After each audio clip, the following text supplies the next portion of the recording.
Today we're plumbing in a Pizza Planet and we're starting by removing this cast iron stack. This plumbing comes right through the side of the foundation and it's seen better days. We're cutting the main section out and letting the weight of the stack do the work for us. The goal here is to preserve the cast iron hub. I'm using a hammer drill to break up the old lead and oakum joint. This is a tedious process, but if you rush it, you risk cracking that hub and turning a simple job into a nightmare. To get the last of the pipe out, I'm cutting the inner section into thirds. This allows me to hammer it out into sections until the entire joint collapses. This is the only way to ensure that hub is completely cleared out and ready for a modern transition. Once the pipe is freed, I'm cleaning the internal hub out thoroughly. You can't have any debris or old oakum left behind if you want a watertight seal. We're prepping this for an SV gasket transition from cast iron over to PVC.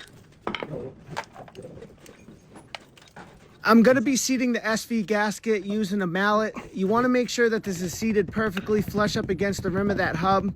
This gasket is what allows us to bridge the gap between the cast iron and the PVC. I'm going to apply a generous amount of some Hercules silicone grease to the inside of the gasket. This ensures that the PVC slides in without tearing that rubber seal or blowing it out. I'm using a 3-inch Street 45 and gluing it into the 4x3 PVC Street Y. To get this seated into the gasket, I'm going to use a scrap piece of wood as a buffer so I don't damage that fitting while I hammer it home. You want that fitting to bottom out completely. We're going to be leveling the fitting off and installing a clean out end at the end of the Y.